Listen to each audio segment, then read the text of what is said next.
December 28, 1964, 4:45 in the morning, 40 miles southeast of Saigon, in a small Catholic village called Binh Gia. 6,000 anti-communist refugees slept in their homes. Outside the village, hidden in the jungle, 2 regiments of Viet Cong soldiers waited in silence. 2,000 men, armed with mortars, recoilless rifles, heavy machine guns, weapons that had been smuggled onto the coast under cover of darkness for weeks. At exactly 4:45, they attacked. Make sure you subscribe to our channel to discover more untold stories from history. What happened over the next 4 days would change the course of the Vietnam War. For the first time, the Viet Cong would fight a conventional battle, regiment against regiment, stand and hold ground instead of hit and run. They would destroy the best units South Vietnam could send against them. They would kill 200 ARVN soldiers and capture an American advisor who would become the first POW executed by the Viet Cong. And when it was over, Hanoi would know they could win this war. Yet today, 60 years later, almost nobody has heard of the Battle of Binh Gia. It's overshadowed by later battles: Ia Drang, Tet, Khe San, Hamburger Hill. But those battles happened because of what the Viet Cong learned at Binh Gia. This is the story of that forgotten battle. The battle that proved the guerrillas could become an army. The battle that convinced Hanoi to commit hundreds of thousands of troops to the south. The battle that set America on a path to its longest war. To understand why Binh Gia mattered, you have to understand South Vietnam in 1964. The country was falling apart. 13 months earlier, on November 1st, 1963, South Vietnamese generals had overthrown President Ngo Dinh Diem in a coup secretly backed by the United States. The generals promised stability. They promised effective government. They promised to win the war against the communists. They delivered none of it. Instead, the coup unleashed chaos. The generals who'd killed Diem immediately started fighting each other for power. General Duong Van Minh led the Military Revolutionary Council that supposedly ran the country. But he had no real authority. Other generals commanded their own fiefdoms. Units loyal to one general refused to cooperate with units loyal to another. The Army of the Republic of Vietnam, ARVN, spent more time plotting coups than fighting communists. In January 1964, General Nguyen Khan overthrew Minh in yet another coup. Khan promised to restore order. He lasted until September, when young officers tried to overthrow him.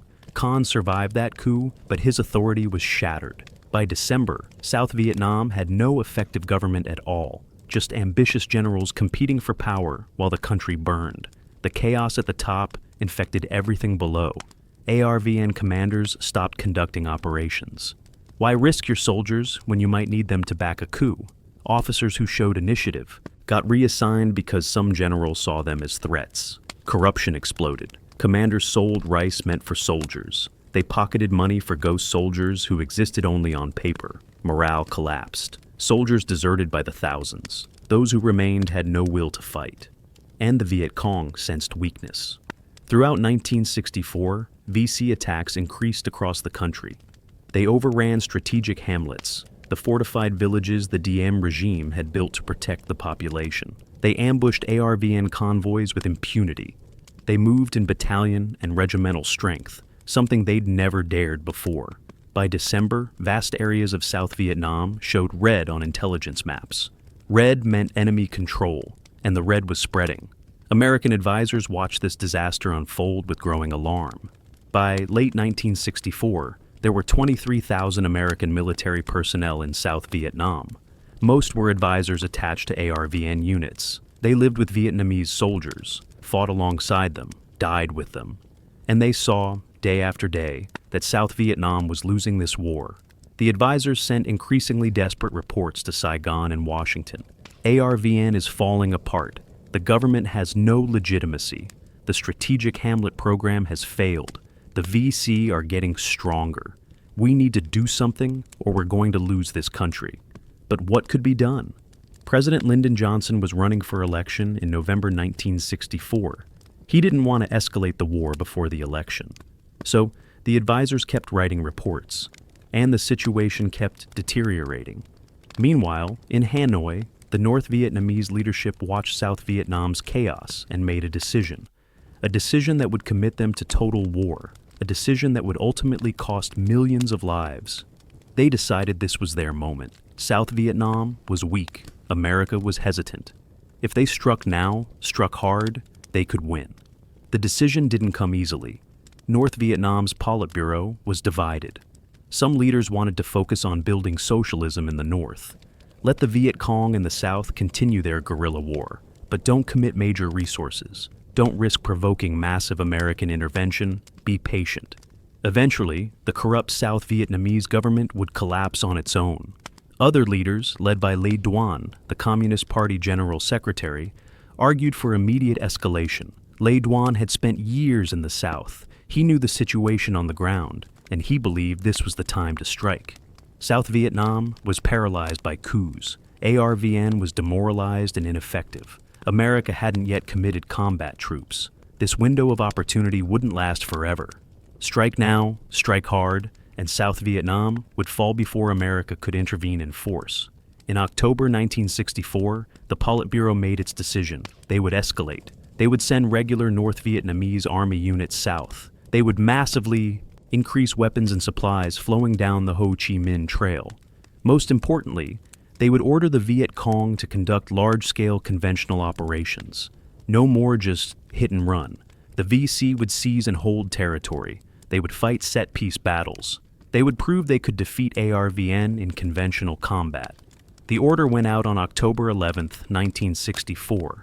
The Viet Cong would launch a winter-spring offensive.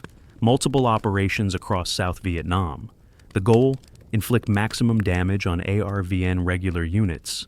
Destroy the strategic hamlets. Prove that Saigon couldn't control its own territory.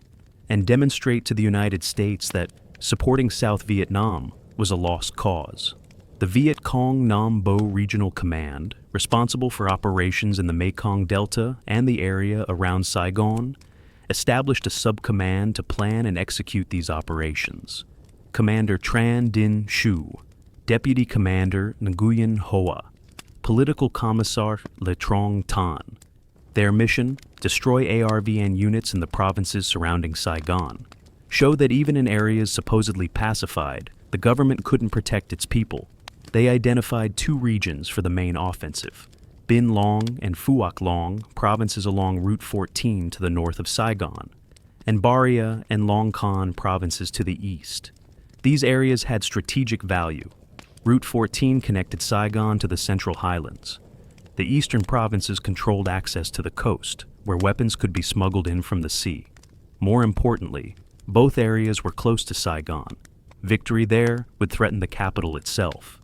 Meanwhile, Hanoi appointed General Nguyen Chi Thanh to command all North Vietnamese military operations in the south. Other high-ranking officers followed: Major Generals Le Trong Tan and Tran Do, Colonel Hoang Cam.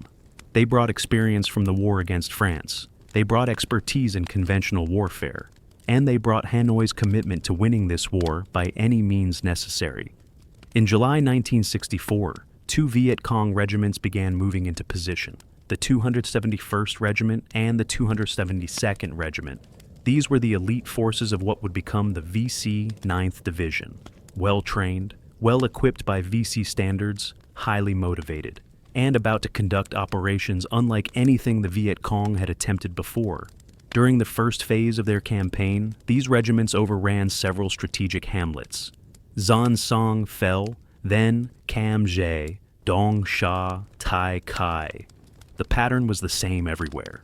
The VC would mass forces, attack at night, overwhelm the local militia, tear down the fortifications, and melt back into the jungle before ARVN reinforcements arrived. They were demonstrating their capability, showing they could operate in regimental strength, preparing for something bigger. Between August and September, the VC executed deep thrusts into Binh Duong and Chau Than provinces. They ambushed ARVN companies. They destroyed armored vehicles. M24, Chaffee light tanks blown apart by recoilless rifles. M113 armored personnel carriers burning on the roadside. The Vietnamese Marines and Rangers, supposedly ARVN's best troops, were taking casualties they couldn't replace. And all of this was prologue.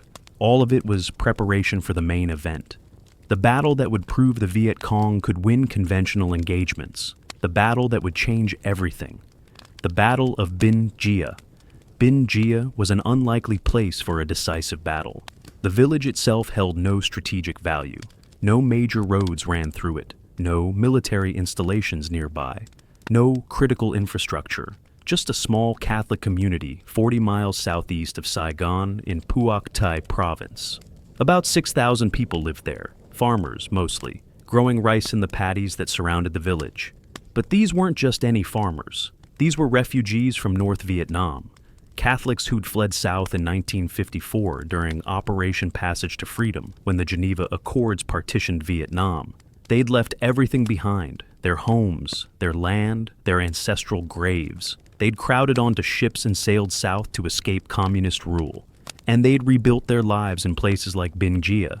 These refugees were fiercely anti-communist. They'd seen what communist rule meant in the north: land confiscation, religious persecution, re-education camps, executions of landlords and Catholic priests.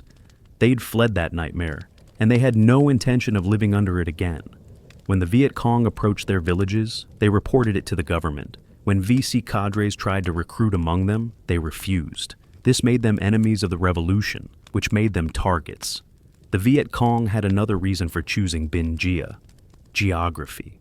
The village sat in Phuoc Thi province, which Saigon considered pacified, government-controlled, safe. American and South Vietnamese officials pointed to provinces like Phuoc Thi as proof that their strategy was working. See, the people support the government. The VC have been driven out. We're winning. Except they weren't. Phuoc Thi might look pacified on the map, but the reality was different.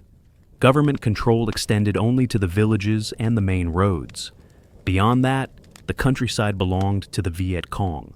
At night, even the villages weren't safe. VC tax collectors moved freely. They recruited. They gathered intelligence. And the ARVN was powerless to stop them because ARVN didn't own the night. The terrain around Binh Gia favored the VC. Dense jungle to the east. Rubber plantations to the southeast. Countless trails through the forest. Caves where supplies could be hidden. The VC knew this ground. They'd operated here for years. They could move at night without lights, following trails that didn't appear on any map. They could assemble forces, strike, and disappear before ARVN could react. This was their home ground, and they were about to use every advantage it gave them.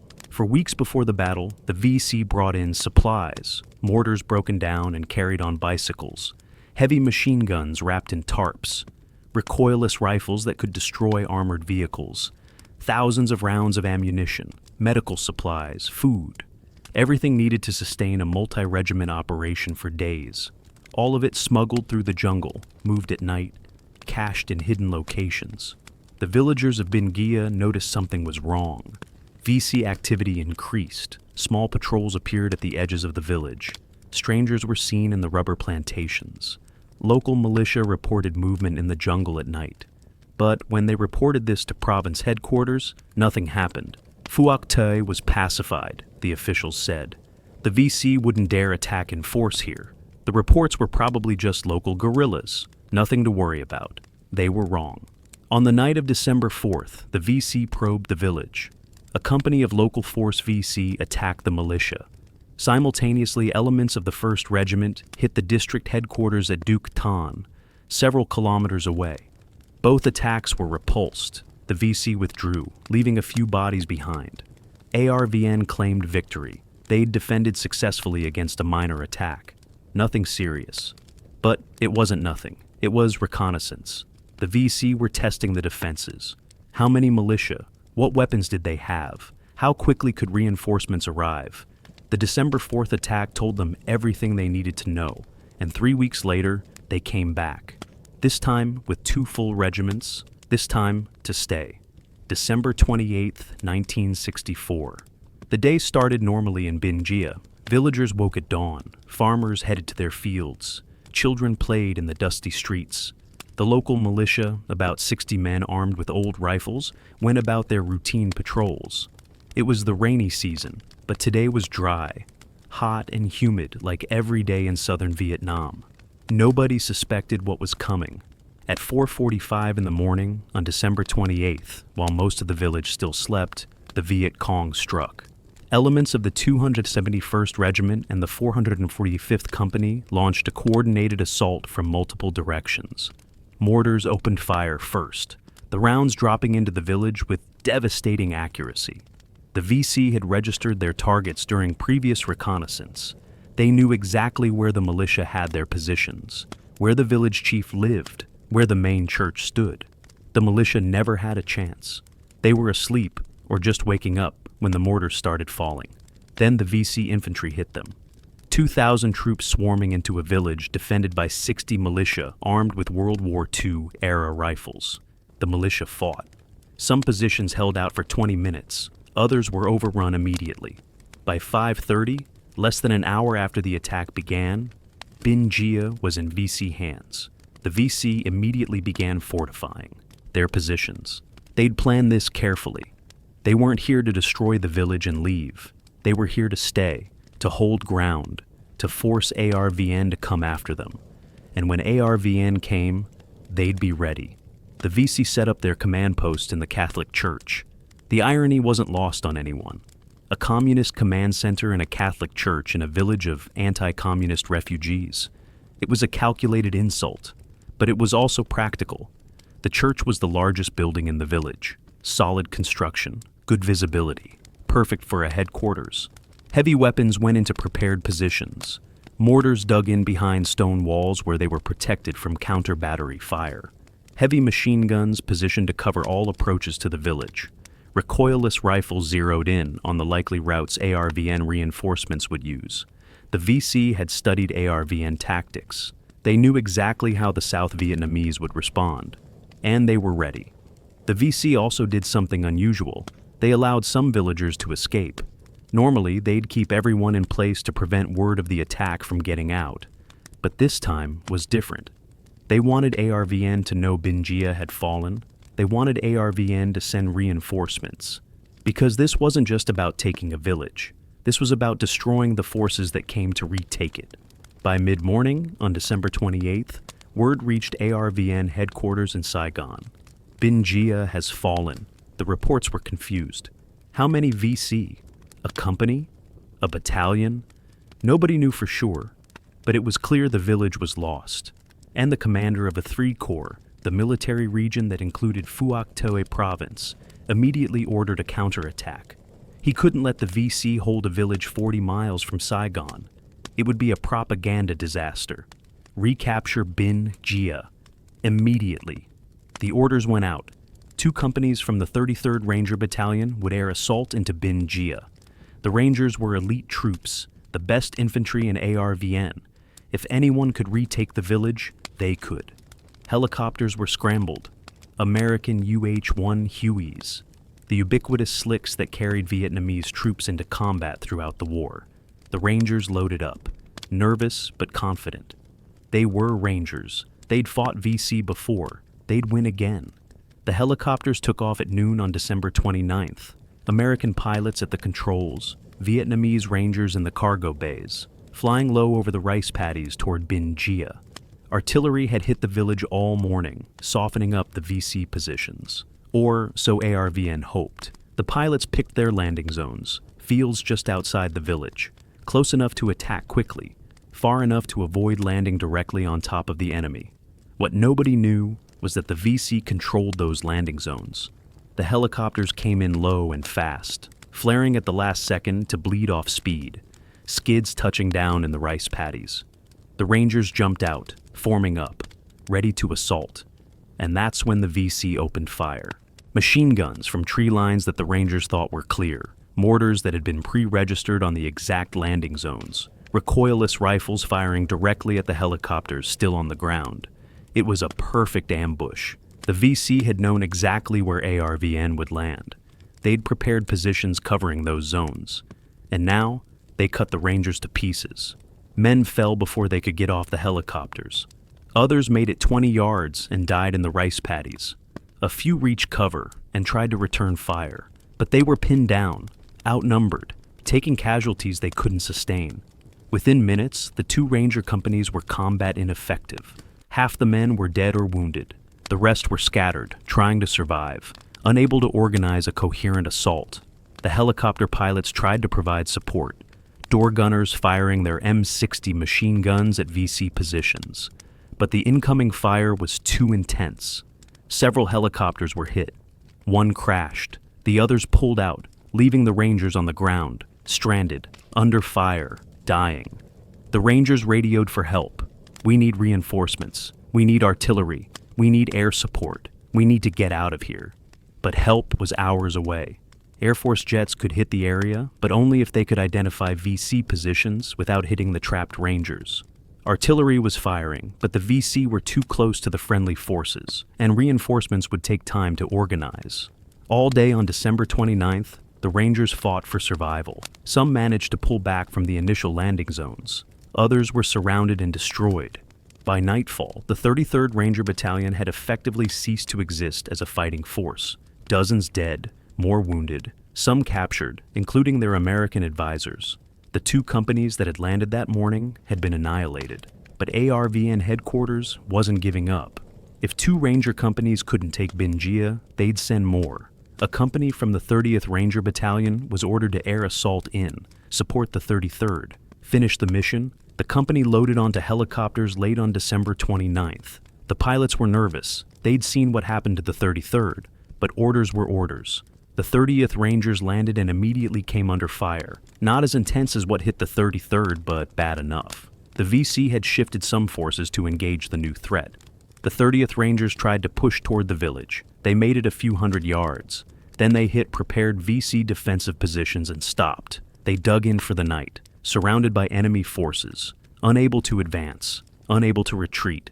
Meanwhile, the 38th Ranger Battalion was ordered to land south of Binh Gia and attack from that direction. They landed unopposed, which should have been their first warning. The VC wanted them to land, wanted them to move toward the village, so they could kill them. The 38th Rangers spent all day December 29th fighting toward Binh Gia. They gained maybe 500 yards. Every yard cost blood.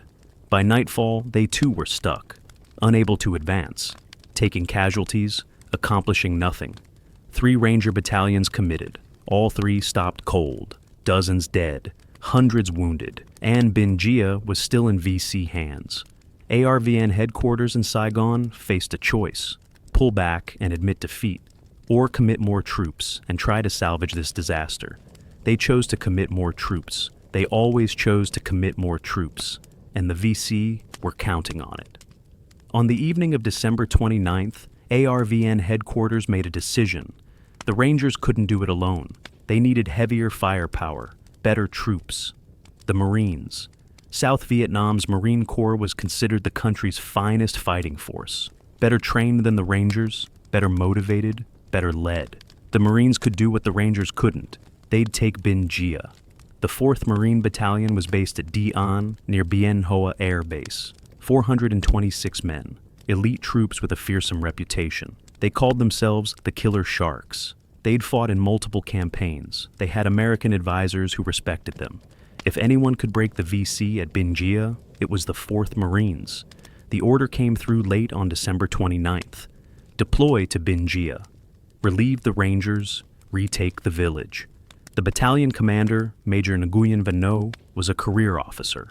Experienced, competent, but cautious. He knew the Rangers had been mauled. He knew the VC were in strength. This wasn't going to be easy. The American senior advisor to the 4th Marines was a Marine captain named Donald Cook, 28 years old, from New York. He'd been in Vietnam for several months. He respected the Vietnamese Marines, thought they were good soldiers. But he was worried. The situation at Binh Gia was deteriorating. 3 Ranger battalions were already stuck there. Adding the Marines might just mean more casualties. But orders were orders. On the morning of December 30th, the 4th Marine Battalion loaded onto helicopters. The flight took less than an hour. They landed on the outskirts of Binh Gia, in fields that had already been secured by the Rangers. No ambush this time. The VC were content to let them land, let them walk into the trap. The battalion commander made a decision that probably saved lives, at least temporarily. Instead of immediately assaulting the village, he secured the landing zone, made sure the entire battalion had landed, made sure they had communications established, made sure they knew where friendly forces were. It took an hour and a half. Some criticized this caution, but it meant the battalion landed intact and organized, not scattered and confused like the Rangers. By early afternoon, on December 30th, the 4th Marines marched toward the village. They linked up with what remained of the Ranger battalions, and together they prepared to assault Binh Gia. Artillery pounded VC positions. Air Force jets dropped bombs and napalm. The Marines fixed bayonets and moved forward, and the VC withdrew. This confused everyone. The VC had held the village against 3 Ranger battalions. Now, faced with the Marines, they pulled out? Why? Had they run out of ammunition? Were they afraid of the Marines? Nobody understood, but ARVN wasn't complaining. By late afternoon on December 30th, South Vietnamese forces entered Binh Gia. The village was retaken. The church that had been the VC command post was empty. A few dead VC lay in the streets, but most had withdrawn to the east, into the jungle and the rubber plantations. ARVN declared victory. The village was secure. The Rangers and Marines set up defensive positions, treated their wounded, evacuated their dead, and prepared for the night. They expected the VC would attack after dark, try to retake the village, but the attack never came. The night passed quietly, too quietly. The villagers who'd remained told a different story. The VC hadn't fled. They'd repositioned. They were still out there, in the jungle to the east. Maybe 1,000 men, maybe more, well armed, waiting for something. The ARVN officers didn't believe it. If the VC had that many troops nearby, why hadn't they counterattacked? Why let ARVN hold the village? It didn't make sense, unless the VC wanted ARVN to hold the village, wanted them to feel secure, wanted them to think they'd won, and then hit them when they were unprepared. That's exactly what the VC were planning, and the trap was about to spring. December 31st, 1964. New Year's Eve. In Saigon, people prepared to celebrate. In Washington, President Johnson prepared for his second term, having won a landslide election in November.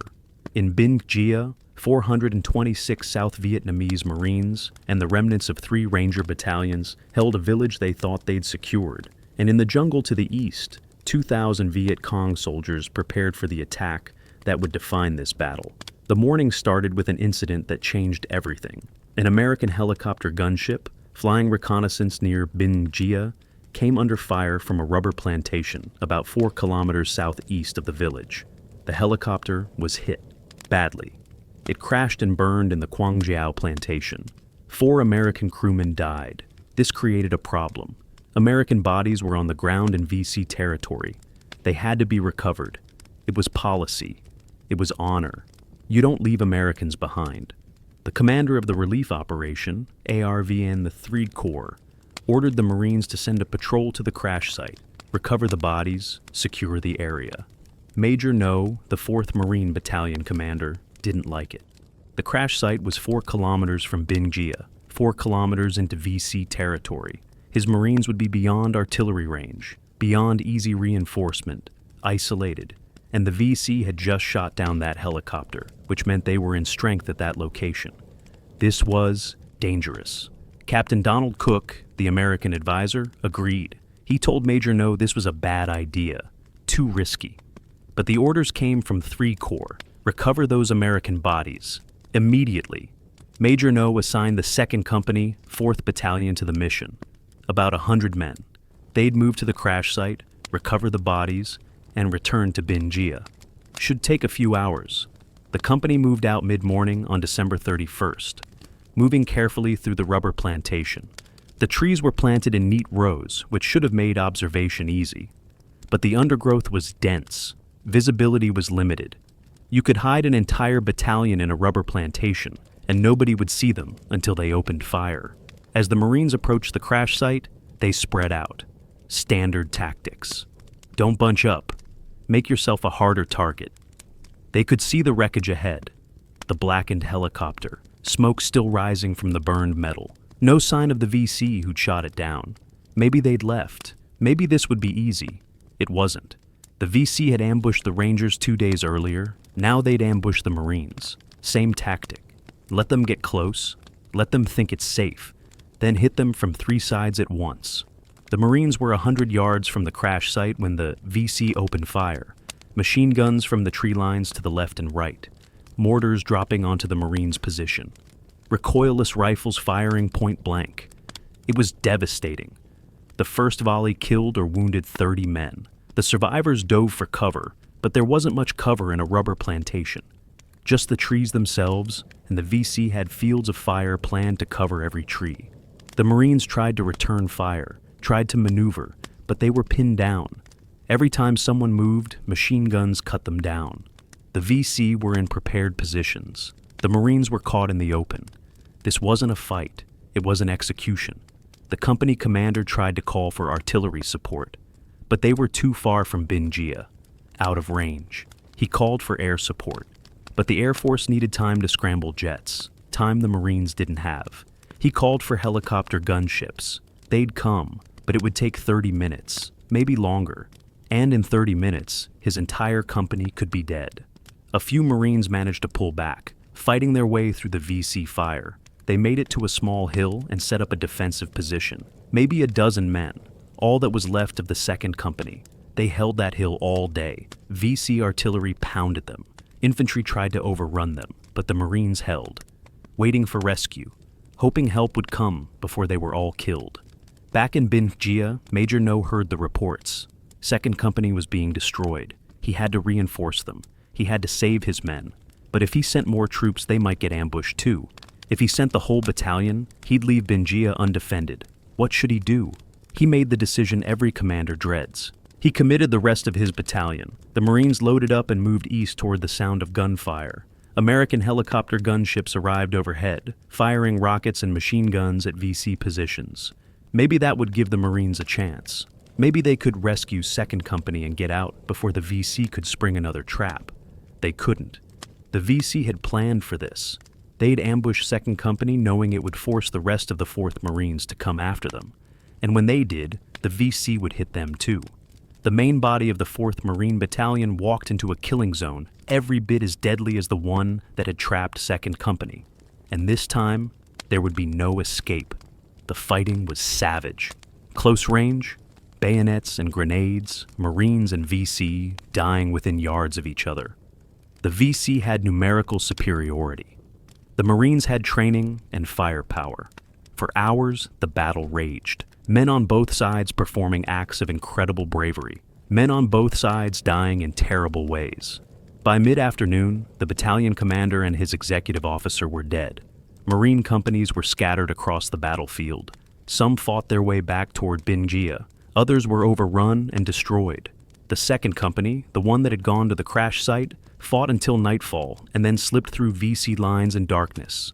11 men out of 100 survived. When the sun set on December the 31st, 1964, the 4th Marine Battalion had been destroyed. Of 426 men, 117 were confirmed dead, 71 wounded, 13 missing. Among the dead were 29 of the battalion's 35 officers. The battalion ceased to exist as an effective fighting force. And somewhere in that carnage, among the scattered Marine companies fighting for survival, one American was still alive. Captain Donald Cook, the senior advisor, had been wounded, shot in the leg, unable to walk. As the Marines retreated, Cook was captured by the Viet Cong. He would spend the rest of his life in their prison camps. He would die in captivity in December 1967, and posthumously he would be awarded the Medal of Honor for his conduct as a prisoner. But that was in the future. On December 31st, 1964, all that mattered was survival. The remnants of the 4th Marines straggled back to Binh Gia throughout the night. Exhausted, traumatized, broken. They'd gone into battle confident, they'd come out destroyed. And the VC weren't done yet. There was another American involved in this battle, Staff Sergeant Harold Bennett, 24 years old, from Arkansas. A paratrooper with the 101st Airborne before volunteering for Special Forces. He'd been in Vietnam for 3 months, assigned as an advisor to the 33rd Ranger Battalion, the same battalion that had been ambushed on December 29th. Bennett and his radio operator, Private First Class Charles Crafts, were with Rangers when they air assaulted into Binh Gia on December 29th. They landed in the initial wave, right into the ambush. Bennett saw his Ranger company get cut to pieces in the first minutes. Dozens dead. The survivors scattered. No coherent defense. Just groups of Rangers trying to stay alive in the rice paddies while VC fire poured in from every direction. Bennett didn't panic. He'd been trained for this. He grabbed his radio and started calling for air support. American helicopter gunships could suppress the VC positions long enough for the Rangers to pull back. He gave coordinates, marked VC positions with smoke grenades, talked the helicopters onto target. His actions saved lives, gave the Rangers a chance to survive. By evening on December 29th, Bennett and about 12 Rangers were the only survivors of 2nd Company, 33rd Rangers. Everyone else was dead or captured or had retreated. Bennett's group was still fighting, still holding out. The VC tried to overrun them twice. Both times Bennett called in helicopter support that drove the VC back. On December 30th, as the Marines arrived and retook Binh Gia, Bennett's group tried to link up with friendly forces. They moved carefully through the battlefield. VC were everywhere. Dead Rangers lay in the paddies. The smell of death hung in the humid air. Bennett kept his group together, kept them moving, got them to safety. But Bennett refused to be evacuated. His Rangers were still out there, still fighting. He wasn't leaving while Vietnamese soldiers he'd trained and fought alongside were dying. Twice helicopters came to extract him. Twice he waved them off. I'm staying with my Rangers, they need me. The helicopter pilots didn't understand. The war was lost here. Get out while you can.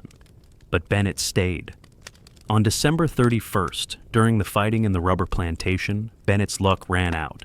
The VC overran the position where he and his remaining Rangers had been fighting. In the chaos of close combat, Bennett and Crafts were captured. The Rangers they'd been with were killed. Bennett and Crafts became prisoners of war. For Bennett, this was the beginning of 6 months of hell. The VC treated him brutally.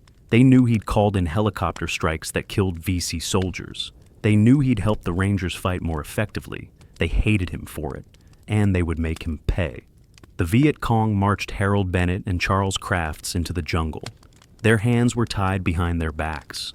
Guards prodded them forward with rifle butts. They walked for hours, deeper into VC territory, away from any hope of rescue. Eventually, they reached a prison camp, hidden in the jungle. Crude bamboo cages, no walls, just dense forests that made escape impossible. The VC immediately began interrogating Bennett. They wanted information, unit strengths, radio frequencies. When American troops would arrive, Bennett refused to talk. He gave them his name, rank, and service. Number, nothing else? The Geneva Convention said that's all he had to give. But the Viet Cong didn't care about the Geneva Conventions. They beat him, day after day, trying to break him, get him to talk. Bennett still refused, so they tried a different approach. They wanted him to make propaganda statements. Go on Radio Hanoi and denounce American involvement in Vietnam. Tell the American people this was an unjust war, that America should abandon South Vietnam. Bennett refused that too. This made the VC guards hate him. Most American prisoners, after enough beatings, would at least make some statement. Not Bennett. He was stubborn, defiant. He made escape attempts, 3 times. Each time he was caught. Each time the beatings got worse. During the 3rd escape attempt, Bennett fought with a guard, bit the man's finger to the bone trying to get away. The guard screamed. Other guards came running. They beat Bennett unconscious. After that, his treatment got even worse. He was kept in solitary confinement, shackled, given reduced rations. The other American prisoners could hear him being beaten at night. Charles Crafts, the radio operator who'd been captured with Bennett, was in the same camp. He watched Bennett deteriorate, the lack of food, the dysentery, the beatings, the isolation. It was breaking him.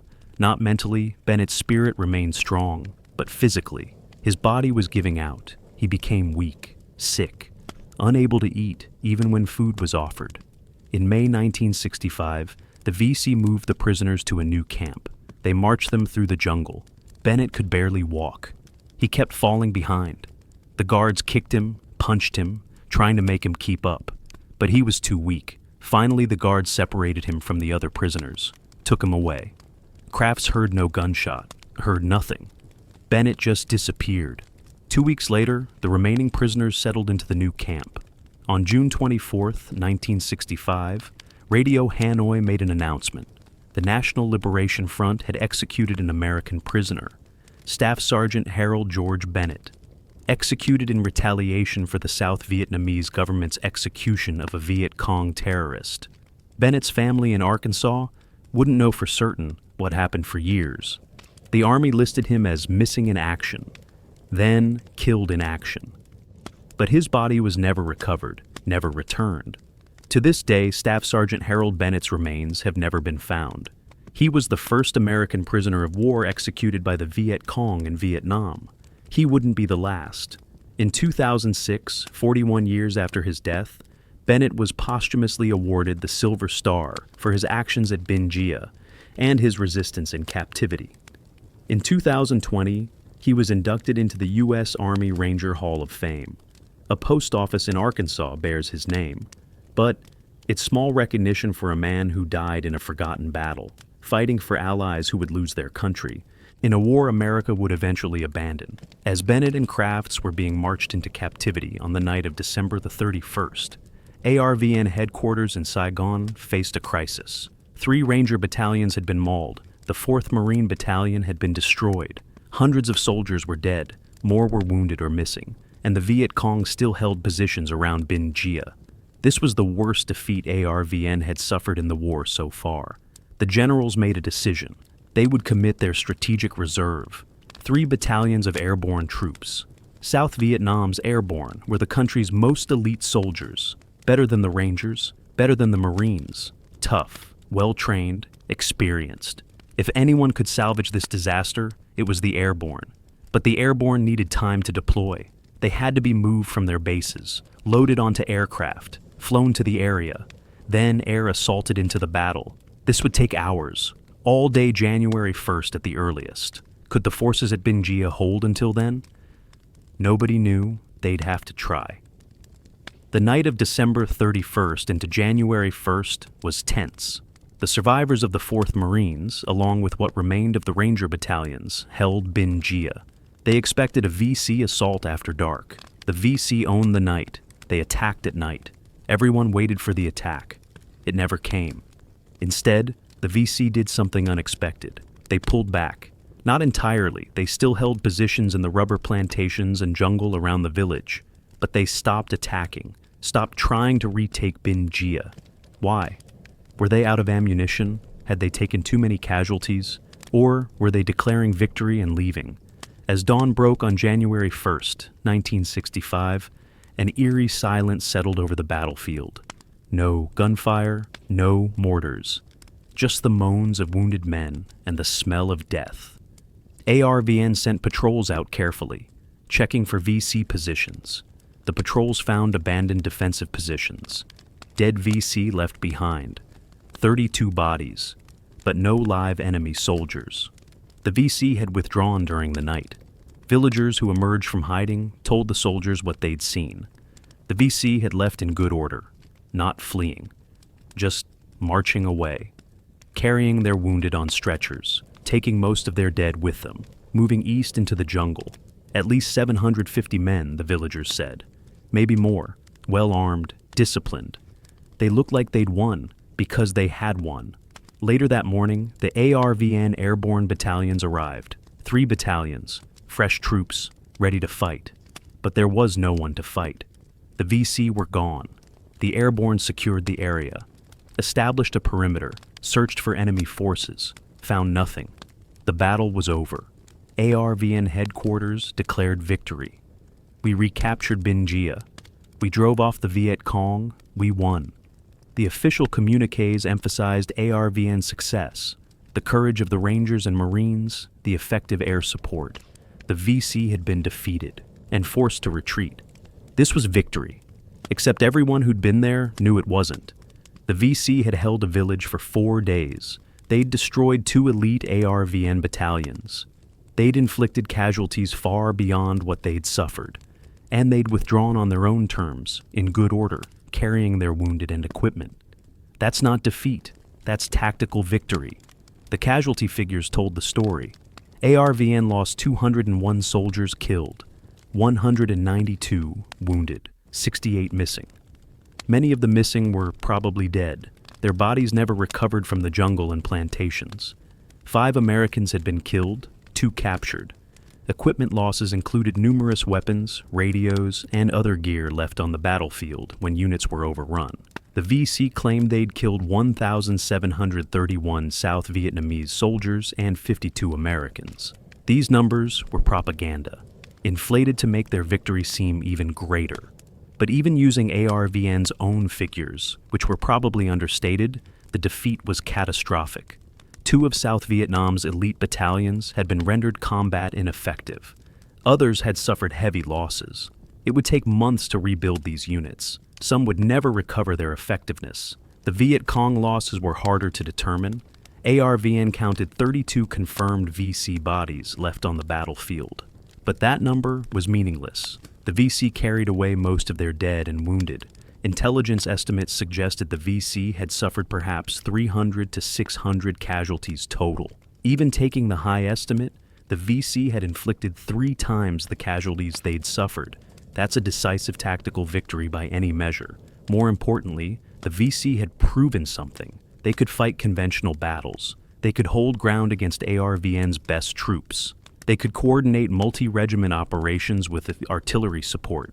They could ambush, withdraw, and ambush again. They had demonstrated tactical sophistication that shocked ARVN and American commanders. This wasn't guerrilla warfare anymore. This was conventional war with guerrilla tactics mixed in. And ARVN had no answer to it. ARVN tried to bury Binh Gia, literally. They erected a monument at the battle site. It honored the soldiers who'd fought and died to retake the village. It praised their courage and sacrifice. It declared that they'd won. But monuments can't change reality. And the reality was that Binh Gia was a disaster. American advisors who'd been at the battle wrote reports, honest, brutal assessments. ARVN had been outfought, outthought, outmaneuvered. The VC had displayed capabilities nobody thought they had. They'd shown they could plan and execute complex operations. They'd shown they could stand and fight when it suited them. They'd shown they could win conventional battles. And if they could do it at Binh Gia, they could do it anywhere. These reports went up the chain of command. To Military Assistance Command, Vietnam, MACV, the American headquarters in Saigon, to the Pentagon, to the White House. President Johnson read about Binh Gia. So did Secretary of Defense Robert McNamara. So did the Joint Chiefs of Staff. They all understood what it meant. South Vietnam was losing this war. And if America didn't intervene with combat troops, South Vietnam would fall. But Johnson didn't want to commit combat troops, not yet. He'd just won re-election by promising he wouldn't escalate the war. He'd campaigned against Barry Goldwater, who'd advocated bombing North Vietnam and sending American troops. Johnson had positioned himself as the peace candidate, the one who wouldn't widen the war, and he'd won in a landslide. Now, 2 months later, his advisors were telling him he had to do exactly what he'd promised not to do. So Johnson did what politicians do. He delayed. He authorized more advisors to Vietnam, more equipment for ARVN, more training programs, more airstrikes, everything except American combat troops. Maybe these measures would be enough. Maybe ARVN could turn things around. Maybe we wouldn't have to send American boys to fight. Meanwhile, in Hanoi, the North Vietnamese leadership celebrated. Binh Gia had proven their strategy was correct. The South Vietnamese couldn't defend their own country. America was hesitant to intervene with ground troops. This was the moment to strike. Strike hard. Strike everywhere. Destroy ARVN before America could deploy in force. Ho Chi Minh himself called Binh Gia a little Dien Bien Phu. That was high praise. Dien Bien Phu was where the Viet Minh defeated the French in 1954, the battle that ended French colonial rule in Indochina.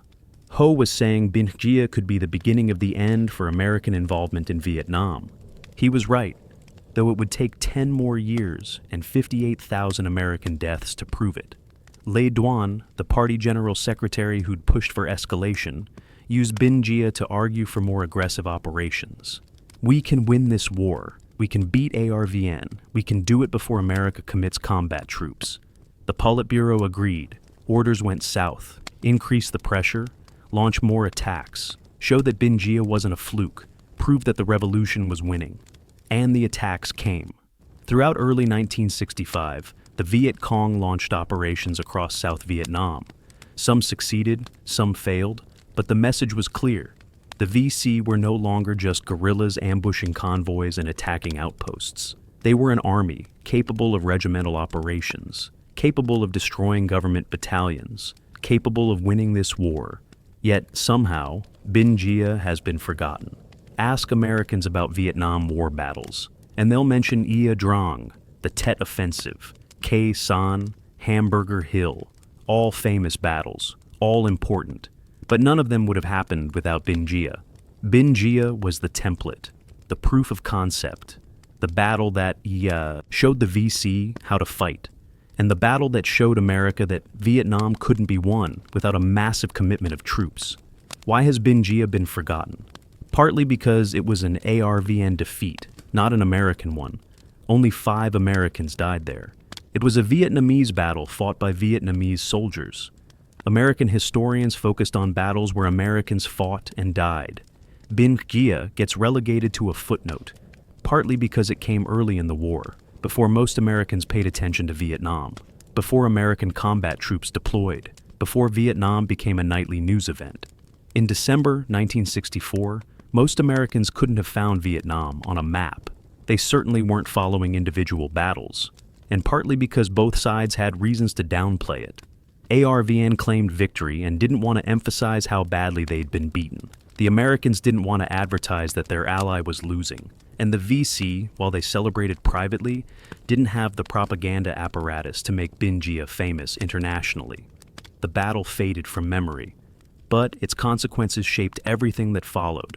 On February 7th, 1965, just over a month after Binh Gia, the Viet Cong attacked the American base at Pleiku in the Central Highlands. They killed 8 Americans and wounded more than 100.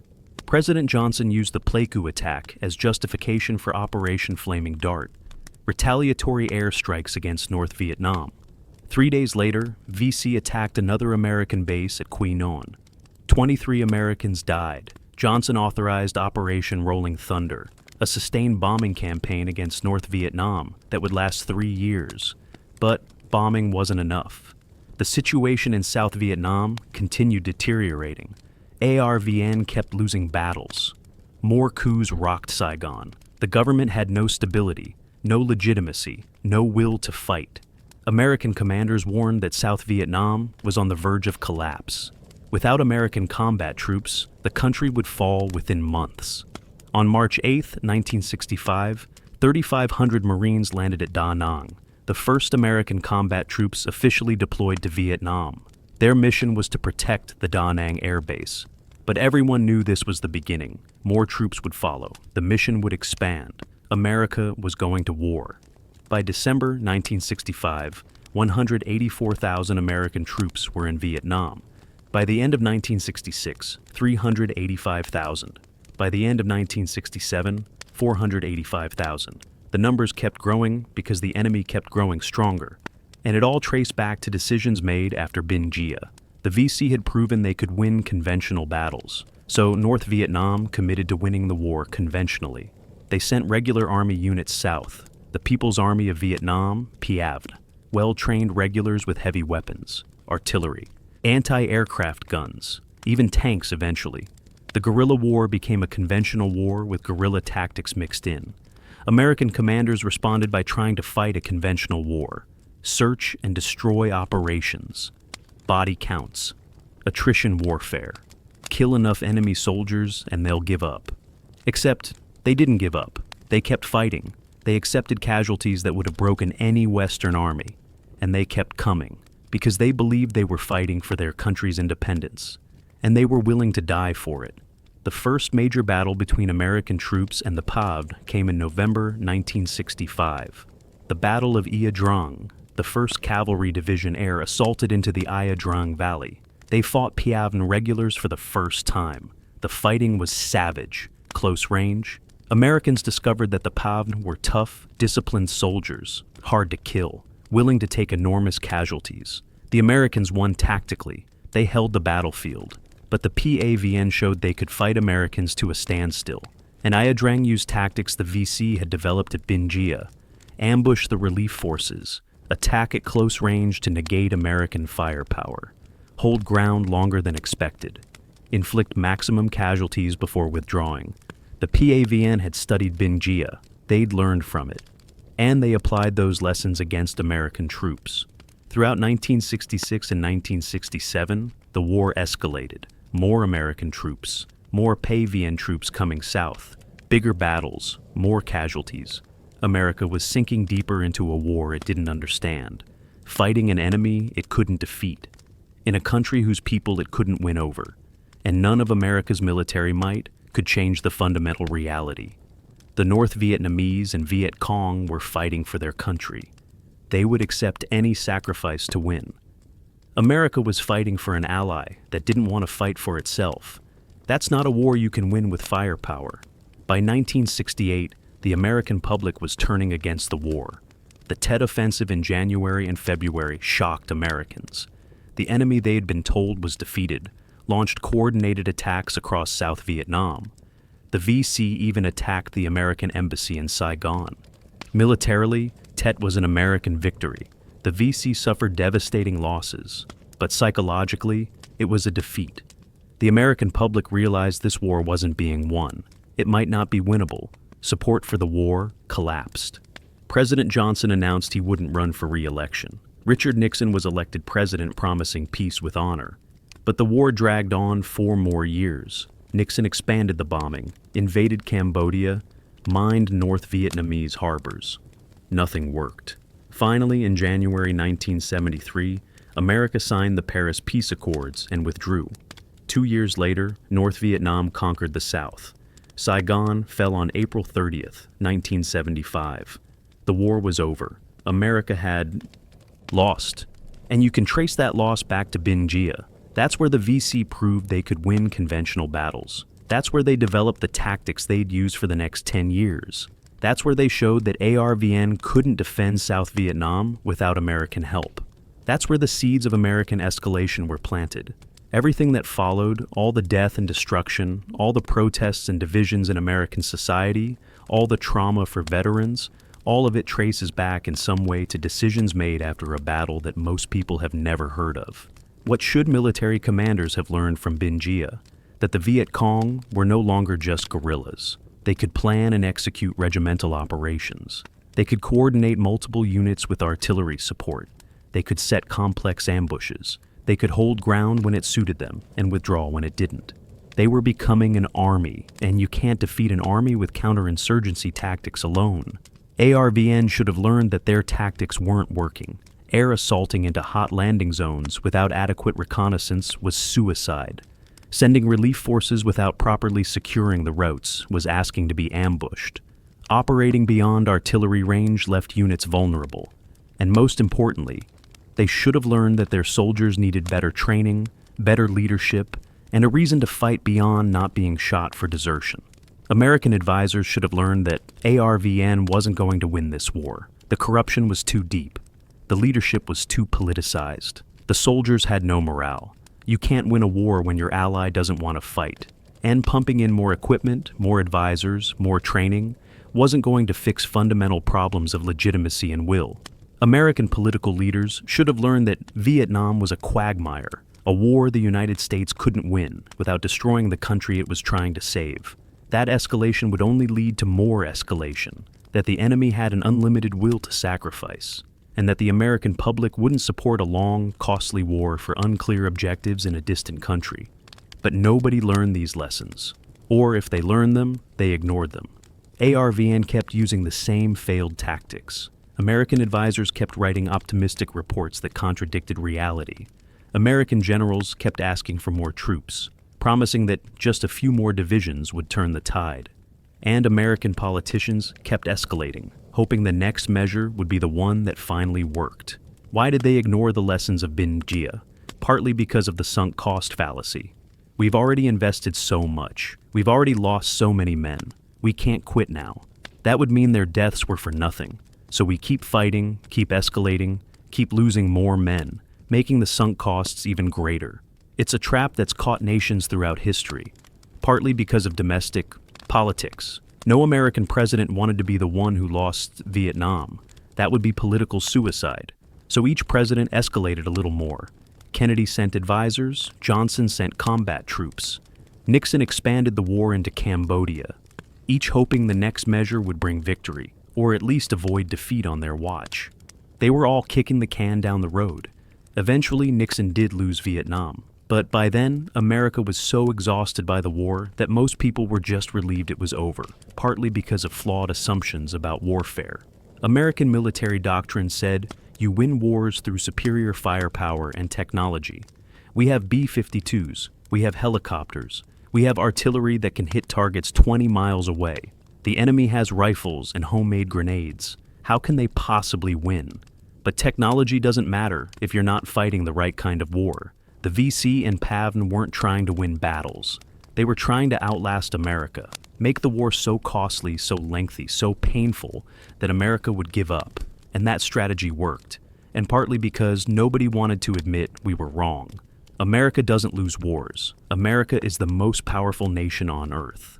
We defeated Nazi Germany and Imperial Japan. We can certainly defeat a bunch of peasants in black pajamas. That attitude, that arrogance, prevented American leaders from seeing reality. We assumed we'd win because we were America. We didn't understand that will matters more than weapons. And the Vietnamese had an inexhaustible will to win. The lessons of Binh Gia were there for anyone willing to see them. The VC could fight and win conventional battles. ARVN was unreliable. The war was going to be long, costly, and might not be winnable. But those lessons challenged too many assumptions, contradicted too many beliefs, threatened too many careers, so they were ignored. And 60,000 Americans died because of it. Let's talk about the men who fought at Binh Gia. Not the generals or politicians, not the people making decisions in Saigon and Washington. The soldiers, rangers, and Marines, American advisors, VC fighters, men who were there because of orders or ideology or bad luck. Men who fought and died in a rice paddy 40 miles from Saigon for reasons most of them didn't understand. The Vietnamese Rangers were supposed to be elite troops, the best light infantry in ARVN.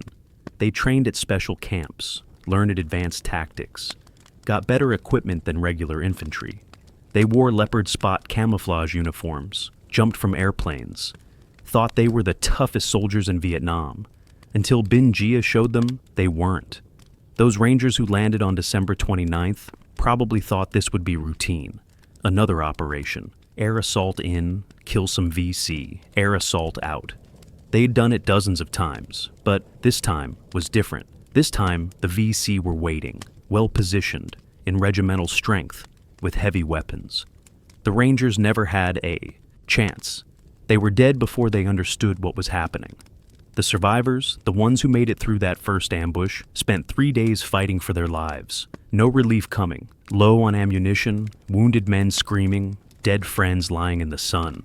These weren't the elite operations they had trained for. This was survival, primal, desperate.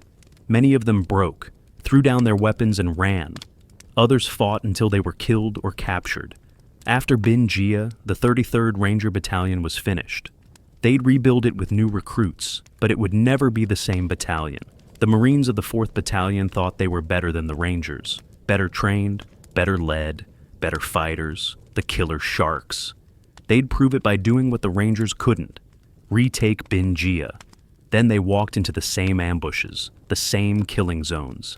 And they died, just like the Rangers. 426 men went into battle. Over 200 became casualties. The battalion was destroyed in less than 2 days. Think about that for a moment. In less than 48 hours, an elite battalion ceased to exist. Companies were annihilated. Platoons were wiped out. The battalion commander and most of his officers were killed. These weren't just numbers. These were men. Young men, most in their late teens or early 20s. Men with families, dreams, futures. All of it ended in a rubber plantation outside a village nobody had heard of. And for what? They retook a village the VC didn't want anymore. They held ground the VC had already abandoned. Their sacrifice didn't change anything. The VC were still out there, still strong, still winning. Those Marines died for nothing. And that's the tragedy of Binh Gia. All that death, all that suffering, and it accomplished nothing except proving that ARVN couldn't win without American help. The American advisors were in an impossible position. They were supposed to advise and assist, not fight. But when your Vietnamese unit gets ambushed and starts getting slaughtered, you can't just stand there. You fight. You call in air support. You try to save as many men as possible. That's what Harold Bennett did. That's what Donald Cook did. They fought. They led. They refused evacuation because they wouldn't abandon the Vietnamese soldiers they'd been sent to help. And it cost them everything. Bennett died in a VC prison camp after 6 months of torture and starvation. Cook lasted 3 years before dysentery and maltreatment killed him. Both were awarded medals posthumously. Silver Star for Bennett, Medal of Honor for Cook. But medals don't bring dead men back. Don't comfort their families. Don't change the fact that they died in a war America would lose. The Viet Cong soldiers who fought at Binh Gia were mostly Southerners, peasants who joined the revolution for various reasons. Some believed in communism. Some hated the South Vietnamese government. Some were drafted by the VC and had no choice. Some wanted land reform. Some wanted independence from foreign influence. Whatever their reasons, they fought at Binh Gia with courage and skill. They'd spent weeks preparing, digging positions, caching ammunition, planning ambushes. They knew many of them would die. The VC always took heavy casualties, but they believed their deaths would mean something, would advance the revolution, would help win the war. And at Binh Gia, they were right. Their victory did matter, did change things, did prove the VC could win. We'll never know how many VC died at Binh Gia. 300, 500, more? The VC didn't release casualty figures, didn't leave their dead on the battlefield if they could help it. But they died too. Young men, just like the Rangers and Marines they killed. Men with families and dreams and futures. All of them dying for a village that would change hands again before the war ended. That's what war is, not the grand strategies discussed in Saigon and Washington, not the geopolitical calculations about containing communism or achieving independence. War is young men killing other young men in places nobody cares about, for reasons nobody can adequately explain. And Binh Gia was war at its most brutal, close range, personal, deadly. A preview of 10 more years of killing that would accomplish nothing except creating more widows and orphans. While the Battle of Binh Gia raged, other events were shaping the wider war. On December 24, 1964, 4 days before the battle began, the Viet Cong bombed the Brinks Hotel in Saigon. The hotel housed American officers. 2 Americans died. 38 Americans and 13 Vietnamese were wounded. It was a spectacular attack, right in the heart of Saigon, showing that nowhere was safe. The American military wanted to retaliate with airstrikes against North Vietnam. President Johnson refused, not yet. He didn't want to escalate before he'd been inaugurated for his second term. The bombing of North Vietnam would have to wait, but it was coming. Johnson knew it. Everyone knew it. Binh Gia and the Brinks Hotel bombing convinced Johnson that the current strategy wasn't working. Something had to change. In late January 1965, just weeks after Binh Gia, there was yet another coup in Saigon. General Nguyen Khan, who'd already survived multiple coup attempts, was finally forced out. A new military junta took power. Nobody expected them to last long. The pattern was clear. Coups leading to more coups. Instability feeding instability. South Vietnam had no legitimate government. Just generals fighting each other while the country fell apart. The American ambassador, Maxwell Taylor, sent increasingly desperate cables to Washington. The situation is deteriorating rapidly.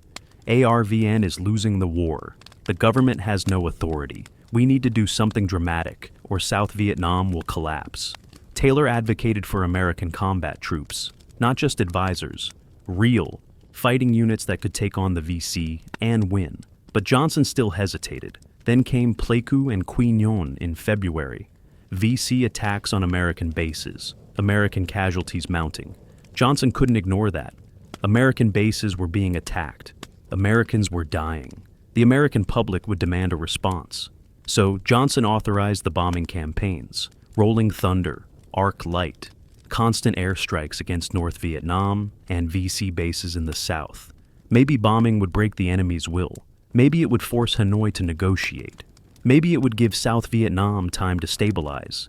It did none of those things. The bombing actually strengthened North Vietnamese resolve, made them more determined to win, gave them a cause to rally around. We're being attacked by American bombers. We must resist. We must fight. The bombing drove more recruits to the VC and Piavin, made the war more popular in the North. Exactly the opposite of what American planners intended. By March, it was clear that bombing alone wouldn't work. ARVN was still losing. The VC were still gaining ground. South Vietnam was still unstable. So Johnson authorized American combat troops, Marines first, to protect American air bases, then Army units, then more Marines, then more Army. The deployment never stopped. Each commander said he needed just a few more troops, just one more division. Then we can turn the tide. Then we can win. But winning never came. The VC and PAVN adapted to American tactics. They avoided American units when possible. Let the Americans search endless empty jungles, then hit ARVN units that were weaker and easier to destroy. They attacked American bases at night when air support was less effective. They fought from Cambodia and Laos, where American ground troops couldn't follow. They used the Ho Chi Minh Trail to bring in reinforcements and supplies faster than American bombs could interdict them. Most importantly, they accepted casualties that would have been unacceptable to any American commander.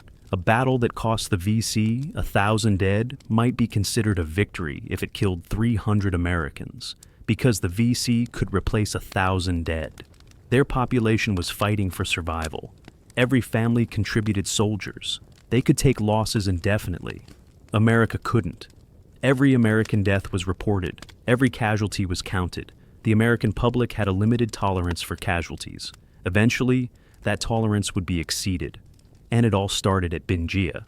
That's where the VC proved they could fight conventionally. That's where they proved they could destroy ARVN's best units. That's where they showed that holding ground wasn't necessary if you could inflict disproportionate casualties. Those lessons guided VC and pawn tactics for the rest of the war. And they worked, not because they won battles, but because they made the war so costly that America gave up.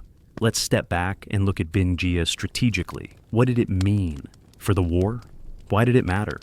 A battle that lasted 4 days, involving maybe 5,000 total combatants, in a village nobody had heard of.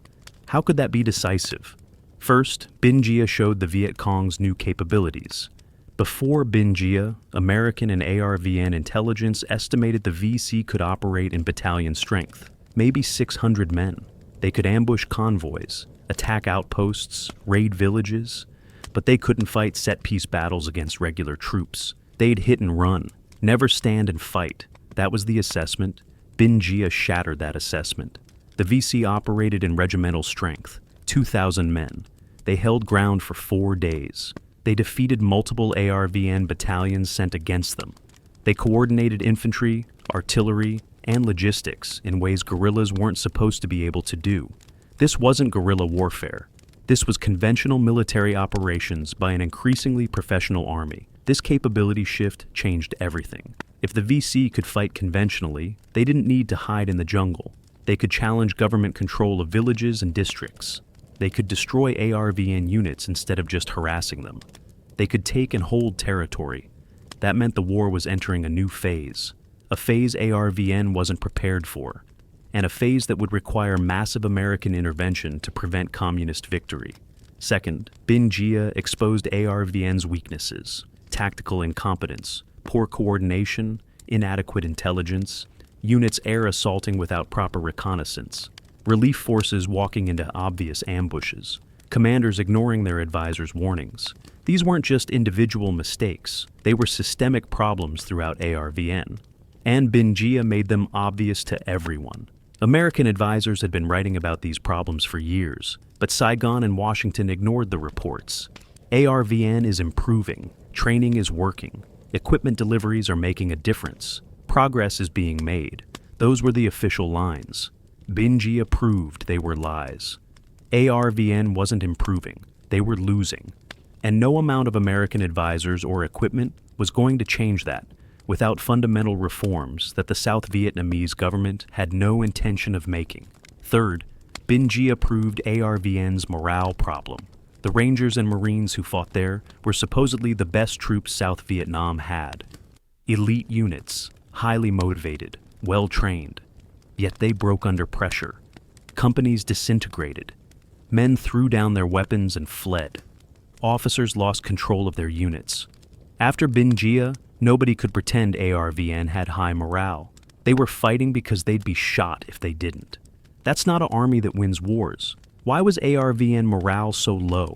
Because the South Vietnamese government had no legitimacy. It was a military dictatorship propped up by America. It was corrupt. It didn't represent the people. It didn't address their grievances. It existed to enrich the generals and their cronies. Why would soldiers die for that? They wouldn't, unless they had no choice. And increasingly, they chose to desert or defect rather than fight. Fourth, Binh Gia showed the VC's superior tactics. The ambush of the Rangers on December 29th was perfectly executed. The VC knew exactly where ARVN would land. They'd prepared positions covering those zones. They waited until the maximum number of troops were on the ground. Then they opened fire. It was textbook ambush.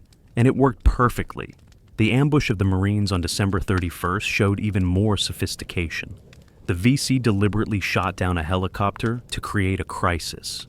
They knew ARVN would send troops to recover the bodies. They knew which route those troops would take. They prepared an ambush along that route, and they had a second ambush ready for the relief force that would inevitably follow. That's not luck. That's professional military planning. These tactics became the VC template. Create a crisis that forces the enemy to react. Ambush the reaction force. Ambush the relief force. Inflict maximum casualties. Then withdraw before American air power can be brought to bear. Repeat. The VC used variations of these tactics for the rest of the war. At Ia Drang, during Tet, at countless battles whose names have been forgotten. And it worked because ARVN and American commanders kept falling for it. Fifth, Binh Gia influenced American policy. After Binh Gia, it became clear that South Vietnam couldn't defend itself. Johnson had three choices: abandon South Vietnam and accept a communist victory. Continue the current policy of advisors and equipment, knowing it was failing, or commit American combat troops and Americanize the war. He chose the third option, and that choice led to everything that followed: 500,000 American troops in Vietnam, 58,000 American deaths, hundreds of thousands of Vietnamese deaths, the anti-war movement, the divisions in American society, the trauma that affected America for generations. All because Johnson chose to escalate after Binh Gia showed that the current policy had failed. Could Johnson have made a different choice? Could he have cut America's losses in early 1965? Probably not. The political cost of losing Vietnam would have been too high. Republicans would have attacked him mercilessly. Lost Vietnam, lost to communism, proved American weakness. Johnson would have been destroyed politically. So, he escalated, hoping something would work, hoping victory was achievable. It wasn't. But by the time that became clear, America was so deep in the war that extracting was nearly impossible. That's the strategic importance of Binh Gia. It was the battle that proved the current strategy had failed. The battle that forced American decision-makers to choose between accepting defeat or escalating. They chose escalation, and that choice shaped American foreign policy and American society for the next decade and beyond. So, why has Binh Gia been forgotten? Why don't Americans know about this battle that shaped everything that followed? Several reasons. First, it was an ARVN battle, not an American one. Only 7 Americans were involved, 5 killed, 2 captured. The casualties were mostly Vietnamese. The units that were destroyed were Vietnamese. American historians writing about the Vietnam War focus on American units, American battles, American casualties. Binh Gia doesn't fit that narrative, so it gets ignored. Second, it happened early in the war, before American combat troops deployed, before Vietnam became a daily news event, before most Americans paid attention to what was happening in Southeast Asia. In December 1964, most Americans were focused on civil rights, the new Johnson administration, and preparing for the holidays. A battle in a place they'd never heard of between Vietnamese units didn't register. Third, both sides had reasons to downplay it. ARVN claimed victory, so they didn't want to emphasize how badly they'd been beaten. They built their monument and tried to move on. The Americans didn't want to advertise that their ally was incompetent. That would undermine public support for the war. So they downplayed ARVN's defeat and emphasized that the village was eventually recaptured. The North Vietnamese celebrated Binh Gia, but they didn't have the international propaganda reach to make it famous. Radio Hanoi reported it. Internal party documents praised it. But Western media didn't cover it extensively. And after the war, when historians started writing about Vietnam, they focused on later battles that were better documented and more dramatic. Fourth, Binh Gia challenges the narrative both sides prefer. American historians want to write about American heroism, about brave soldiers fighting in impossible conditions, about sacrifice and courage and brotherhood. Binh Gia is about ARVN incompetence and defeat. That's not a story Americans want to tell. Vietnamese communist historians want to write about the people's struggle against imperialism, about heroic victories against overwhelming odds. Binh Gia was a victory, but it was small scale compared to what came later. Why focus on a battle that killed 200 ARVN when later battles killed thousands? So Binh Gia gets lost in the larger narrative. Fifth, the veterans didn't talk about it. The Vietnamese Rangers and Marines who survived were ashamed. They'd been defeated. Humiliated. Their units had been destroyed. They didn't want to remember. They certainly didn't want to talk about it. Most of them probably tried to forget it ever happened. The American advisors who survived wrote their reports. Some testified to military boards. But they didn't write memoirs about Binh Gia. Why would they? They were advisors to a Vietnamese unit that got destroyed. That's not a story that sells books. Charles Crafts, the radio operator who was captured with Harold Bennett, was released in 1967. He didn't talk publicly about his experience for decades. Donald Cook died in captivity.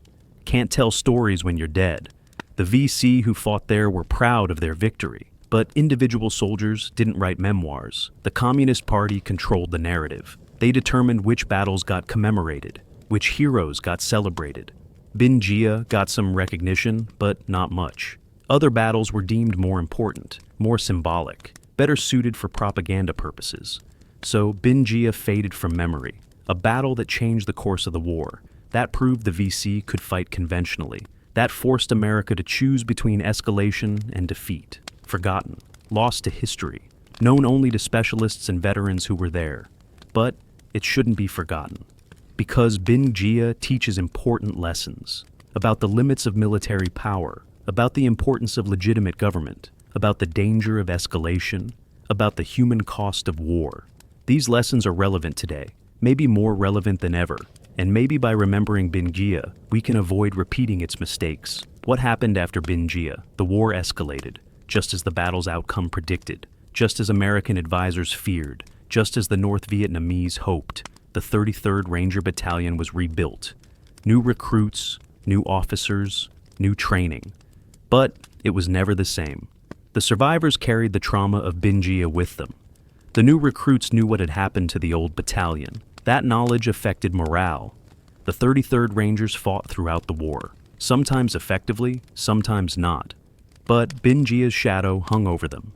The 4th Marine Battalion was also rebuilt.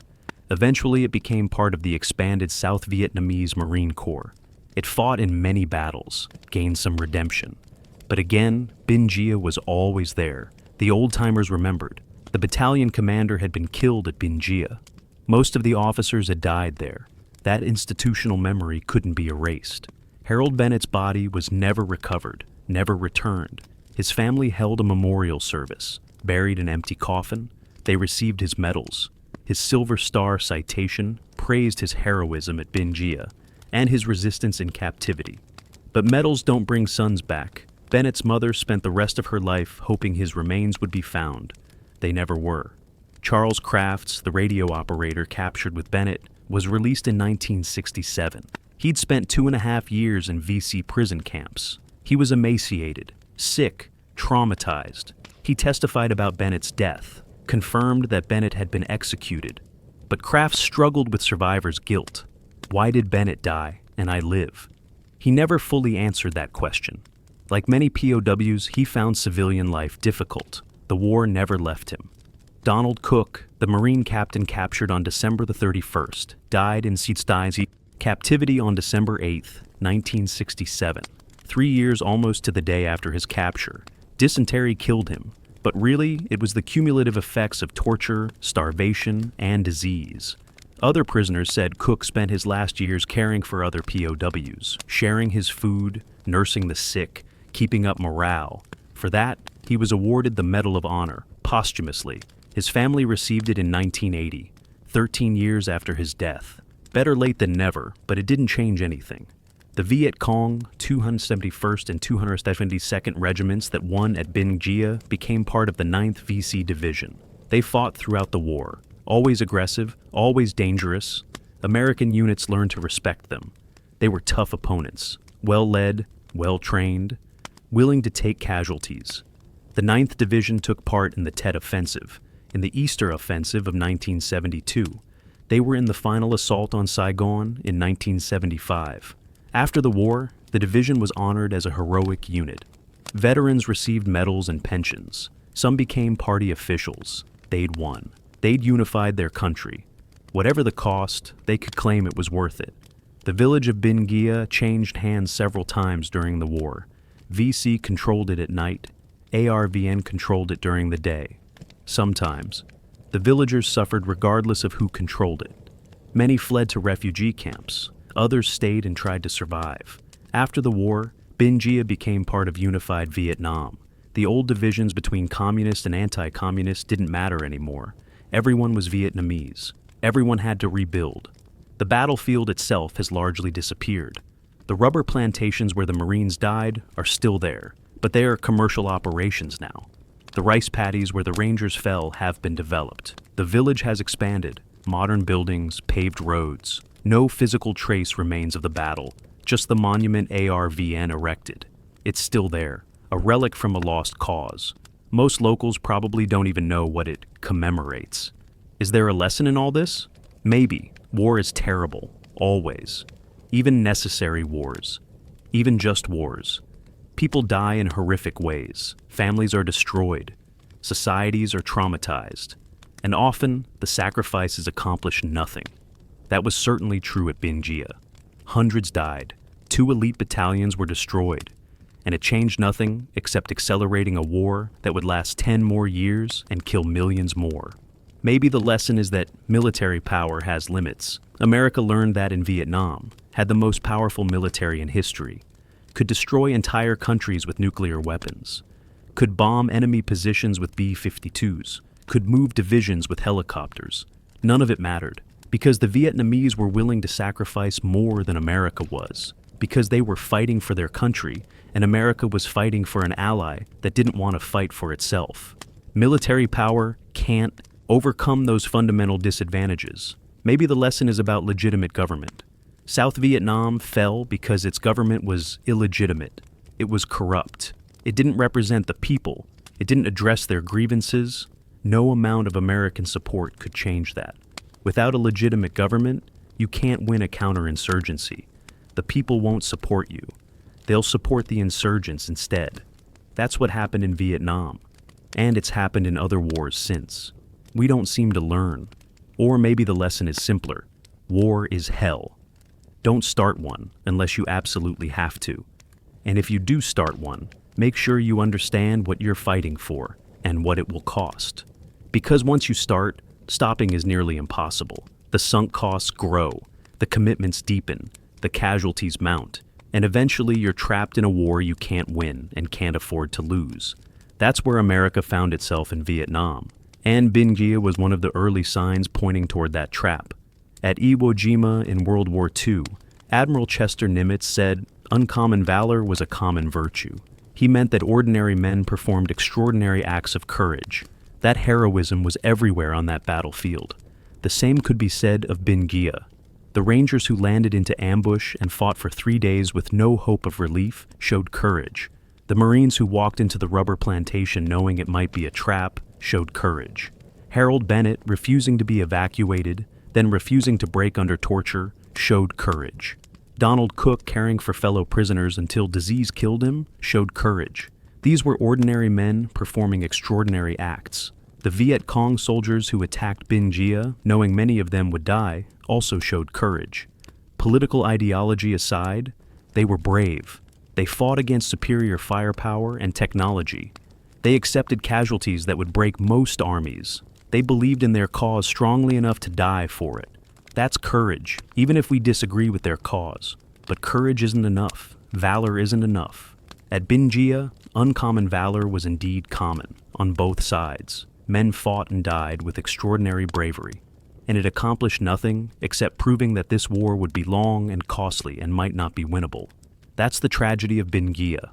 All that courage, all that sacrifice, all that valor, wasted. The Battle of Binh Gia lasted 4 days, December 28, 1964 through January 1st, 1965. 201 ARVN soldiers killed, 192 wounded, 68 missing, 5 Americans killed, 2 captured.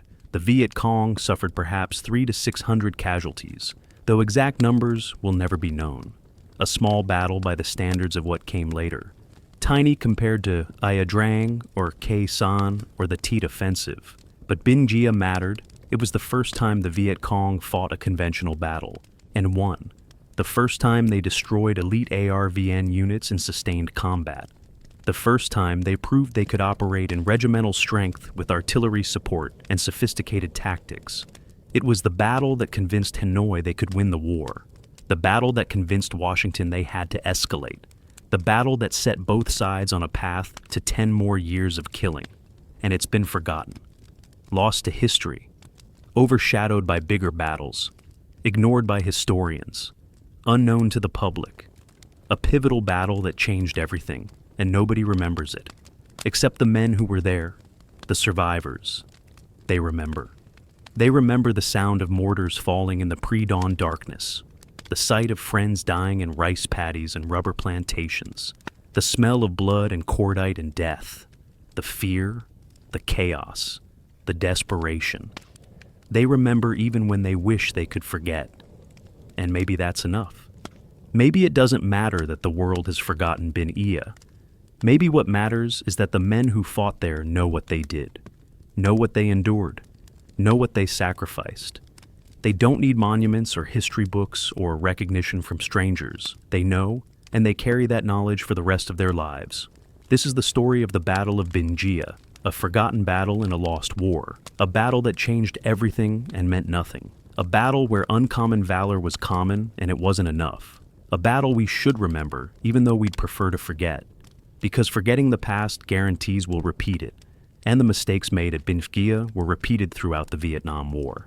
And they've been repeated in wars since, and they'll be repeated in wars to come. Unless we learn, unless we remember, unless we understand that military power has limits, that legitimate government matters, and that courage alone can't win wars.